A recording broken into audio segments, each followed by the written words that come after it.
সস্তা থাকতে আদা এবং রসুন কিনে কীভাবে সংরক্ষণ করবেন একদম বছর জুড়ে ডিপ ফ্রিজে রাখলেও একদম শক্ত হবে না, একদমই নরম থাকবে। দেখতেই পাচ্ছেন কতটা নরম। আপনাদেরটাও এরকম নরম থাকবে ডিপ ফ্রিজে রাখলেও। একটা টিপস ফলো করলে ভিডিওটি স্কিপ না করে সম্পূর্ণ ভিডিওটি দেখবেন, তাহলেই সব কিছু জানতে পারবেন। আর সস্তায় আদা কিনে সংরক্ষণ করতে পারেন বছর জুড়ে কীভাবে, সেটাই আপনাদের মাঝে শেয়ার করব। আর যেহেতু রমজান মাস চলে আসে, রমজান মাসে আমাদের যে কোনো মশলা একটু বেশি লেগে থাকে, সেজন্য আগে থেকে যদি এই কাজগুলো করে রাখি তাহলে কিন্তু আমাদের রমজান মাসে বেশি ঝামেলা হয় না, খুব সহজে সব কিছু করা যায়। তার জন্য আমি প্রথমে এখানে নিয়ে নিলাম 2 কেজি আদা এবং 2 কেজি রসুন। আমি আমার পরিমাণ মতো নিয়ে নিলাম, আপনারা চাইলে এর থেকে বাইরে কিংবা কমিয়ে নিতে পারেন। কিন্তু এভাবেই টিপসটা ফলো করলে আপনারা সারা বছর ডিপ ফ্রিজে আদা এবং রসুন নরম রাখতে পারবেন। এই তো এখন আমি রসুনগুলো এভাবে করে ছাড়িয়ে নিয়েছি, তারপর আমি আদাগুলো ছাড়িয়ে ছোট ছোট টুকরো করে কেটে নেব। এই তো এখন আমি ছোট ছোট টুকরো করে কেটে নিয়েছি। এখন আমি এগুলোকে ব্লেন্ডারে ব্লেন্ড করে নেব। আপনারা চাইলে কিন্তু শিলপাটা ওগুলো কেটে নিতে পারেন। আদাগুলো প্রথমে খোসাটাকে ছাড়িয়ে তারপর ছোট ছোট টুকরো করবেন। ছোট ছোট টুকরো করে ধুতে যাবেন না, তাহলে কিন্তু সুন্দর একটা ঘ্রাণ আসবে না। এখন আমি এখান থেকে কিছু আদা নিয়ে নিচ্ছি, ব্লেন্ড করে নেব। আর এখান থেকে কিছু রসুনও আমি নিয়ে নিচ্ছি। এখন এই আদা এবং রসুনগুলো আমি সব একসাথে পেস্ট করে নিচ্ছি আলাদা আলাদাভাবে। এই তো রসুনটাকে আমি ভালোভাবে পেস্ট করে নিয়েছি, দেখতে পাচ্ছেন আর কতটা সুন্দরভাবে পেস্ট হয়ে গেছে। এভাবে করে আমি আদাটাকেও পেস্ট করে নেব। এই আদা এবং রসুন এটার দাম কিন্তু এতটা বেড়ে যাবে, সামনে 1 কেজি আদাই হবে 300 350, আবার রসুনও হয়ে যাবে 200-250 টাকা।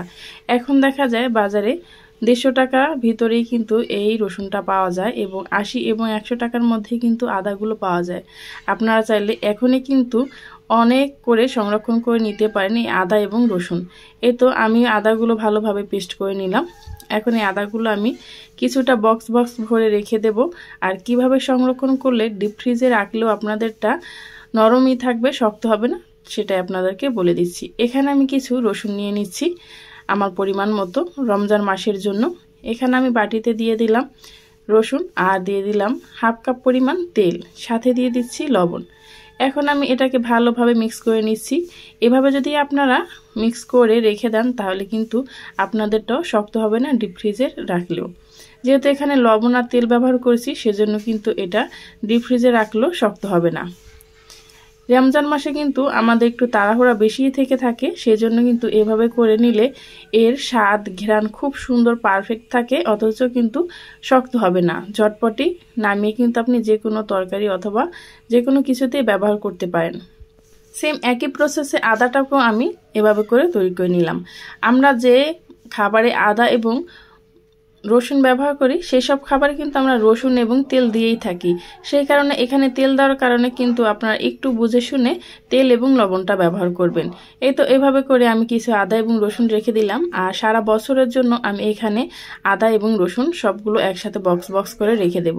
এগুলো আমার শক্ত হলেও কোনো সমস্যা নেই, যখন আমি অল্প অল্প করে বের করে নেব তখন আমি লবণ এবং তেল দিয়ে মিক্স করে নেব, যাতে যখন খুশি আমি তখনই বের করে রান্না করতে পারি। তাহলে কিন্তু খুব সুন্দর আদা এবং রসুনের যেটা ঘ্রাণ থাকে সেটাও কিন্তু পারফেক্ট থাকে।